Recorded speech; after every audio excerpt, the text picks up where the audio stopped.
बानी पीटीआई ने general retired Faiz Hamid के ओपन ट्रायल का मुतालबा कर दिया। कहा, जनरल रिटायर्ड होकर हीरो से जीरो हो जाता है। फैज हमीद रिटायरमेंट के बाद मुझे कैसे फायदा पहुंचा सकते थे? फैज हमीद से राब्ता तब तक था जब वो DGISI और मैं वजीर आजम था।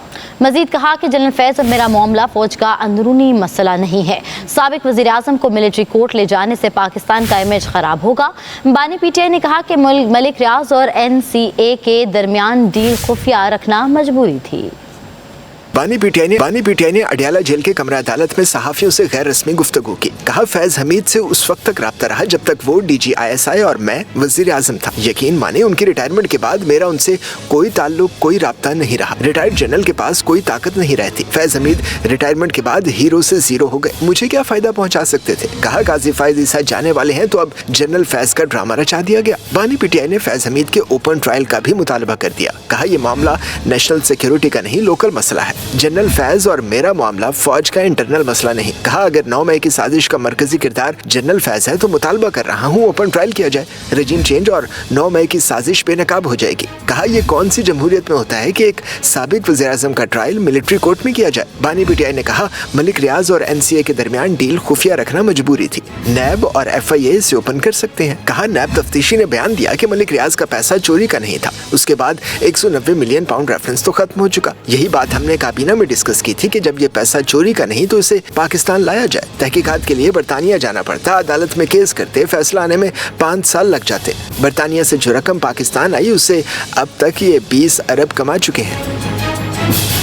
बानी पीटीआई ने अडियाला जेल के कमरा अदालत में सहाफियों से गैर रस्मी गुफ्तगू की। कहा, फैज हमीद से उस वक्त तक राब्ता रहा जब तक वो DGISI और मैं वजीर आजम था। यकीन माने उनकी रिटायरमेंट के बाद मेरा उनसे कोई ताल्लुक, कोई राब्ता नहीं रहा। रिटायर्ड जनरल के पास कोई ताकत नहीं रहती। फैज हमीद रिटायरमेंट के बाद हीरो से जीरो हो गए। मुझे क्या फायदा पहुंचा सकते थे? कहा, गाजी फायज ईसा जाने वाले हैं तो अब जनरल फैज का ड्रामा रचा दिया गया। बानी पीटीआई ने फैज हमीद के ओपन ट्रायल का भी मुतालबा कर दिया। कहा, यह मामला नेशनल सिक्योरिटी का नहीं, लोकल मसला है। जनरल फैज और मेरा मामला फौज का इंटरनल मसला नहीं। कहा, अगर 9 मई की साजिश का मरकजी किरदार जनरल फैज है तो मुतालबा कर रहा हूँ ओपन ट्रायल किया जाए। रजीम चेंज और 9 मई की साजिश बेनकाब हो जाएगी। कहा, यह कौन सी जमहूरियत में होता है कि एक साबिक वज़ीर आज़म का ट्रायल मिलिट्री कोर्ट में किया जाए। बानी पीटीआई ने कहा, मलिक रियाज और NCA के दरमियान डील खुफिया रखना मजबूरी थी। नैब और FIA से ओपन कर सकते हैं। कहा, नैब तफ्तीशी ने बयान दिया कि मलिक रियाज का पैसा चोरी का नहीं था। उसके बाद 190 मिलियन पाउंड रेफरेंस तो खत्म हो चुका। यही बात हमने काबीना में डिस्कस की थी कि जब ये पैसा चोरी का नहीं तो इसे पाकिस्तान लाया जाए। तहकीकात के लिए बरतानिया जाना पड़ता, अदालत में केस करते, फैसला आने में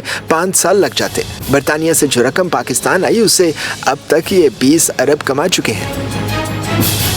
अडियाला जेल के कमरा अदालत में सहाफियों से गैर रस्मी गुफ्तगू की। कहा, फैज हमीद से उस वक्त तक राब्ता रहा जब तक वो DGISI और मैं वजीर आजम था। यकीन माने उनकी रिटायरमेंट के बाद मेरा उनसे कोई ताल्लुक, कोई राब्ता नहीं रहा। रिटायर्ड जनरल के पास कोई ताकत नहीं रहती। फैज हमीद रिटायरमेंट के बाद हीरो से जीरो हो गए। मुझे क्या फायदा पहुंचा सकते थे? कहा, गाजी फायज ईसा जाने वाले हैं तो अब जनरल फैज का ड्रामा रचा दिया गया। बानी पीटीआई ने फैज हमीद के ओपन ट्रायल का भी मुतालबा कर दिया। कहा, यह मामला नेशनल सिक्योरिटी का नहीं, लोकल मसला है। जनरल फैज और मेरा मामला फौज का इंटरनल मसला नहीं। कहा, अगर 9 मई की साजिश का मरकजी किरदार जनरल फैज है तो मुतालबा कर रहा हूँ ओपन ट्रायल किया जाए। रजीम चेंज और 9 मई की साजिश बेनकाब हो जाएगी। कहा, यह कौन सी जमहूरियत में होता है कि एक साबिक वज़ीर आज़म का ट्रायल मिलिट्री कोर्ट में किया जाए। बानी पीटीआई ने कहा, मलिक रियाज और NCA के दरमियान डील खुफिया रखना मजबूरी थी। नैब और FIA से ओपन कर सकते हैं। कहा, नैब तफ्तीशी ने बयान दिया कि मलिक रियाज का पैसा चोरी का नहीं था। उसके बाद 190 मिलियन पाउंड रेफरेंस तो खत्म हो चुका। यही बात हमने काबीना में डिस्कस की थी कि जब ये पैसा चोरी का नहीं तो इसे पाकिस्तान लाया जाए। तहकीकात के लिए बरतानिया जाना पड़ता, अदालत में केस करते, फैसला आने में